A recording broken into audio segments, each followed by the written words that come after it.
Hello Virgo, great to have you here. My name is Shauna. Today's reading is a general love forecast for November 2025. As always, take the messages that resonate and release anything that doesn't. Don't forget to like and subscribe to stay connected with upcoming readings. Let's see what's headed your way, Virgo. Reading. So if you're dealing with an Aquarius, if you have Aquarius, Sun, Moon, or Rising, you might also want to check that out because the energy feels very similar as it pertains to the love portion of your reading, at least. So I feel like there's an element of one person being very, very demanding, and then the other person feels like they're carrying the weight of that relationship.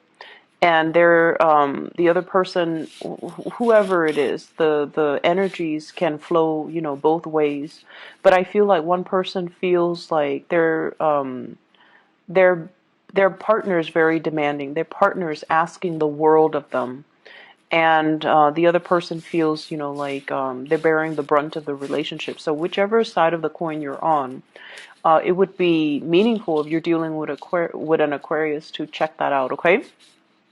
So the messages that I'm getting through both of these spreads for you is I feel like, a lot of you are no longer bound to unhealthy relationships. A lot of you are choosing to release control in a situation, release partners, release tension, release conflict, and also to kind of let your partner be. That's what I'm feeling. Let them get where they need to be before they can be a good relationship partner for you to invest in.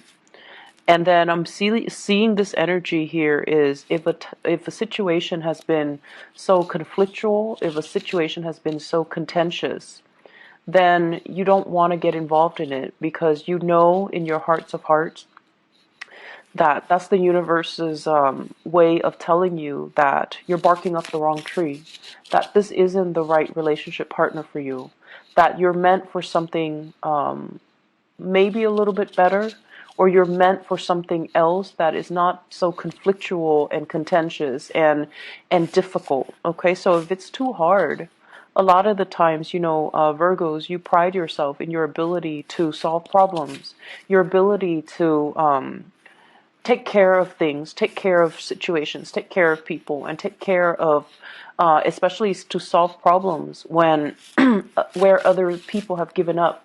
For you, there's honor and loyalty in that. For you as well, there is a lot of self-satisfaction in that. But at the same time, I feel like a lot of the signs are pointing you towards the fact that sometimes if it's too contentious, it might not be in alignment with your soul's purpose, and it might not be in alignment with your path any longer. And as a result of that, you kind of need to wash your hands of it because holding on to it tightly or even retaining it, I feel like it's going to prove to be a huge burden for you. Okay. What I'm feeling in this relationship here is you're at a point where things are going really well for you. And this is Aquarius got the same card in the same position, the Nine of Pentacles. This is usually the bachelor, the bachelorette, or somebody that is seen as quite exotic, quite beautiful, quite attractive.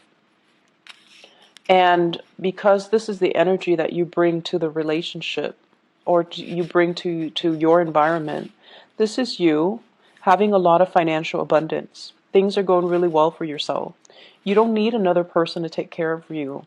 You're very independent. You enjoy your company. You enjoy, walks outside in nature. You enjoy to spend your time with, really embracing your life and loving your life and enjoying what life has to offer. You have friends around you, you have family members, and these are the kind of like the core pillars of your world. Work is going well, finances are going well. You have people around you that appreciate you, and you're desirable. Not only that, you're comfortable being in your own skin. You're comfortable with the simple things in life. And so the relationships, yes, it's nice if it's there. If not, you're not going to cry over it. And so this is your energy. And as a result of it, when you least expect it, I feel like that's when relationships come in. So for those of you who are single, I feel like, you might be so prosperous and just so independent that it might be a little bit difficult for other people to approach you. But at the same time, I feel like you're not, looking for things. You're out and enjoying your singlehood, and you're at a place where you're quite content with the way things are going in your life. And I feel like Aquarius got the same energy. And the way that your partner, love interest, is coming into the picture is we have the Five of Wands. This is a conflict card, and this is also competition, okay? Having people competing for your attention, or having a partner that is that where a lot of people are competing for their attention. And I feel in particular, Virgos, I feel like a lot of people are competing for your attention. A lot of people see what you have to offer, what you're bringing to the table. Someone who's attractive, who's exotic, who's seen as, being very financially prosperous as well as independent. Of course, people are going to be fighting amongst themselves in order to get into your good graces and in order to ask you for a date, in order to kind of like vie for your attention. So I see an element here about having a lot of suitors, having people that, gravitate towards you. And I also feel like some people might be doing it in a very, very difficult manner. They might, bring gifts, bring things. They might make a lot of promises that they can't realistically deliver. Okay, so that's one option here with this Ten of Wands. And I also feel for others, they might put other people down in order for them to stand out. So that's more of the extreme narcissist and also egocentric types of personality that you're dealing with, where they are fighting amongst themselves, or they're putting the other contenders, the other suitors down, just so they would stand out. And I feel like, you're not stupid. You see through the facade. You see what they're doing. And I see an element here of fire signs, okay? So Sagittarius, Aries, or Leo.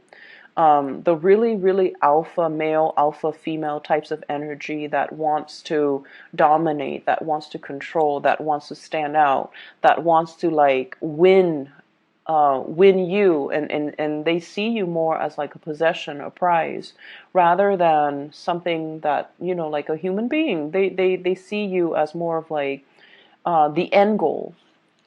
And they don't really see you as the person that you are, as an individual, and they might not appreciate everything that you have to offer. If you're dealing with a fire sign who's not like this, then I definitely feel there is conflict, okay? There's conflict here about how much time are you giving to me? Are you constantly at work carrying this heavy burden? Is the distribution of the investment in the relationship fair? There's a sense of estrangement. I feel like they need more attention from you. They need more help. They feel like you're a little bit distracted, and they need you to kind of like get your head out of the clouds and really focus on the relationship, what they're doing, what they're bringing to the table. And at times, I feel like they're putting in a lot of the work, and they need you to chip in. They need you to be emotionally available. So if you're at a distance from them, they're kind of struggling alone, and they feel very much alone. And they feel like, even though we're in a relationship, it seems like you're not doing your fair share. It feels like I'm alone carrying this burden, and I've got these rain clouds over my head, and they're not clearing up. So is there any way that you can reach out and help me? So I almost feel like they see you as distracted. They see you as frivolous. And these are not characteristics that I normally attribute to Virgos. But I feel like with Virgos, it seems as if there might be some type of relationship partner that you've had a lot of arguments with. And there's stubbornness, there's pride that gets in the way. So you might tell them to do one thing, and they're like, no, no, no, no, I'm going to do it my way. And their way is not usually the easy or the most, streamlined or the most efficient way, because, you're one of the most efficient signs of the zodiac. You get things done. You have your own system set up, and no one can outcompete you when it comes to productivity, when it comes to, the finding the best practices, finding the shortest route to get like the best optimal outcome. You're very good at it, and you tell them time and time again, you're doing it the hard way. Here's a better way, but of course they're not going to listen. So I feel like you're dealing with someone who's got a lot of pride, who might also have a big ego, who might also just be very stubborn, and they want to go about it their own way, okay? And so it has created a lot of conflict in the relationship because of this lack of agreement with the Five of Wands here. And you're at a point where, they're stubborn, they're going to do their own thing, so I'm not going to give it any mind, because if I constantly try to help them and they keep resisting, it's going to drive me nuts, and I'm going to become resentful. So I'm going to focus on me. So I feel like you're drawing back your energy, but at the same time your partner is still drudging on and feeling very isolated, right? So that's what pride does. It isolates you from other people. And then I feel like for others of you who are dealing with another person over on this side, we do have the devil, which is somebody engaging in unhealthy habits, unhealthy ways of doing, unhealthy behaviors, as well as the Eight of Cups here. So I feel like a partner has trying to move on from, their past patterns, okay? So if there has been a lot of conflict, they're trying to move away from that. They're trying to steer the relationship into more of a positive light. At the same time, if there has been a lot of conflict in one of your relationships and you feel like you're putting in all the work, then I feel like you're going to cut your losses and you're going to try to move on as well. So this Eight of Cups is about a situation that we invested a lot of time, a lot of resources, a lot of love, emotions, energy, at the expense of our well-being. It might be something that have lasted, 8 months, 8 years, 8 weeks, even 2 months time, for example.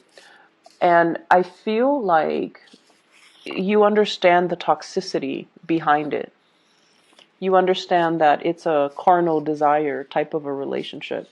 And you also understand that it masks a lot of problems, okay? So like the physical attraction is there, the chemistry is there, but what you see on the surface is not really the reality. And it's a situation that can keep you very stuck, or it's a way of doing, or it's a behavioral trait of the other person that you deem is not very positive, is not very enriching to your life. And vibrationally speaking, you're at a point where things are going really, really well for yourself. You don't want to be dragged down with other people's problems and drama and inadequacies, I feel. So you might be dealing with a partner that you're going to be walking away from very, very shortly, mainly because you don't want to be dragged down when you're at this space where you're not very tolerant of people and their immaturities. And I also feel like walking away from things before you become too heavily invested, that's just to, give your all. When you do give your all. But I feel like it does take a long time. Even if you're dating somebody for like, a month, you still have that checklist. Are they on good behavior every day? Are there new things I'm finding out about them? Do I like everything I'm finding out, or do I not like most of the things I'm finding out? So that, balance sheet, that checklist, it goes on, and it happens every day. And then, like, because you are so practical and pragmatic when it comes to dating, you have this internal checklist that you're assessing, you're grading somebody by every day. And I feel like, it can be 3 months into the relationship when it's that honeymoon stage, right? Like the first 3 months. And the other person might be head over heels in love with you. But I feel like with you guys are still pragmatic. And occasionally you check that list. And I feel like you can withdraw and pull back your energy anytime. Anytime. Whereas the other person might already be head over heels in love with you. And I feel like this is what you're doing. This is like indicative of a very early stage of a relationship where you're still finding out a lot about a person. And you're finding out that they might be very stubborn. They might be very fixed in their ways. There might also be a lot of disagreements coming into the relationship as well. And as a result of it, it's easier for you to cut your losses because it's still new. To you, it's not about the honeymoon stage. It's still relatively new. If you cut your losses right now, you would be able to set yourself free. And then I feel like for other people, you're still dealing with someone that you've invested a lot of time in. And this person is so stubborn. Might be a Capricorn. It might be a fire sign, Sagittarius, Aries, or Leo. And I feel like if there has been conflict, it's going to come to an end, okay? Like they're going to try to resolve issues in their own lives. They have a lot of hang-ups. They're very fearful of change. They're very fearful of doing things a different way. They're really fearful of relinquishing control and letting somebody else give them advice or even taking somebody else's advice. So I feel like that's their hang up and that's on them and that's something they need to work through. And I feel like you are aware of that. You know your partner well. And so you're going to focus on you. You're going to focus on what you need to do, your own path, and let them kind of deal with this internal conflict, internal turmoil that they kind of need to sift through and find themselves. And they are going to find themselves. It's going to take some time because they're so stubborn and because they're so like doggedly just, this isn't the smart way to do things, but I'm going to do it because I'm stubborn. I'm going to do it just to test myself. So I feel like you've got somebody here that's not as reasonable, but they're hard on themselves as well. And I feel like a big part of you can sympathize with that, right? You're hard on yourself. You understand they're hard on themselves. They want to test themselves. They want to know their limits and their capabilities. And I feel like you can appreciate that. And so you're going to let them be. So you're going to detach yourself a little bit. I see coming back together, but at the same time, I do see arguments as well. So ease up on your partner, okay? Let them deal with their own things. If you tell yourself, I'm just going to focus on me, really take that to heart and focus on you. Don't focus on you and then, have like constantly look over your shoulders to see what they're doing. Because I feel like, you have to be all out of it or all in it. Okay, you can't like straddle the fence here because then they're going to sense it and they're going to say like you're backing out on your words or you're backtracking on what you have to say. So I feel that energy. Leave your partner alone, let them sort out their things, and then they'll come back to you when they're all better. In other areas of your life here, I feel like this week it's all stubbornness, and honestly it is not coming from you, it's coming from people around you. I see you're dealing with someone that you're communicating with, and I see a distance between you and them. Could be a family member, but this person is so fearful of change, okay? The word I'm getting here is somebody who's a pack rat, somebody that clings on to every little scraps of paper, every candy wrapper, like being a pack rat. It's an emotional response. It's an emotional coping mechanism. So for people that, that hoard, for people that it's not supposed to be rational. Like we look at them and we're just like, what are you doing? But for them, it's an emotional coping skill. And a lot of it is they're fearful of change. They're fearful of the times, the changing of the times. The things that I need and the things that I'm used to are not going to be around anymore. The items that I grew up with, they're not going to be produced anymore. So I need to cling on to multiple copies of these things or multiple packages or, whatever it is. It's not supposed to be rational. Some people collect candy wrappers, some plastic bags, some paper bags, whatever it is.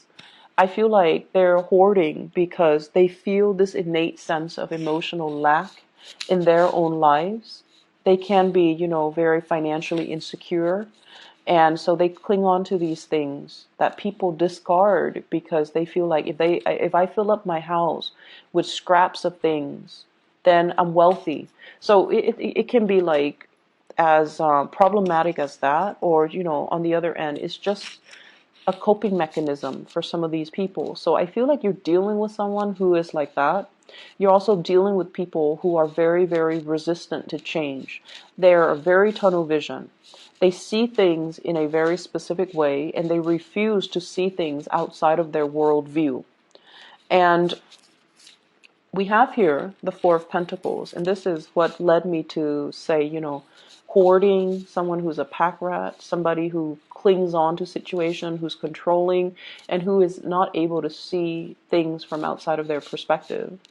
And I also feel like deeply, they feel very, very isolated. Okay? This is looking for love, and feeling either rejected, feeling out of sorts, feeling like they don't really fit in, feeling like they don't really belong anywhere. And they're looking in the water and like, what's wrong with me? Do I look okay? Why doesn't anybody like me? So for some of you, you might be dealing with people that have a lot of deep internal emotional issues, and you're providing the kind of like the analysis, the assessment, or you're providing some type of a breakthrough therapeutic, type of some type of a therapeutic breakthrough, excuse me, for them. You're kind of allowing them to lift the veil and to see reality for what it is. And to see, like, if you're so like clingy and controlling, it's going to be really hard to love you. Okay? And then some people you might notice, they feel that control is about love.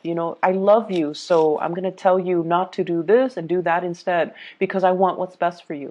We can't really infringe upon other people's free will. We can advise them, but we cannot prevent them from doing what it is that their heart desires, because it is their path in life. It is their destiny to live to their full potential and exercise their free will. If this is an energy that is manifesting within you, where you're trying to control other people and tell them what to do and kind of like run their lives for them, you need to check yourself, because I feel like there is going to be the rebelliousness. Okay, so whatever you're hoping to prevent, like, I want what's best for you, so you cannot do this, you have to do that. And I feel like over time, it's going to create resentment. It's going to create a backlash as well. So you want to be very careful about, not infringing upon other people's free will. So I see the element here, and I feel like for most of you, you have enough self-awareness to know that, you're not on the giving side of this energy. You're more dealing with those types of people and trying to make sense of it for them, or trying to reframe and rephrase things so that they can see their behavior as being quite problematic, and, so that they can fix it. So I feel like you're bringing clarity to a situation where there's a lot of fog for the other person. And I also feel there are opportunities here for travel. And this is a little bit more like things that are planned, 2 months in advance, 2 weeks in advance. And I feel like they're not like long term travel, but I feel like there is an energy of expansiveness about it. Okay. So this is like the invisible hands around, working behind the scenes to facilitate travel, to ease travel, or to allow things to kind of culminate and come into the picture for you. And we also have, as well, the Ace of Swords.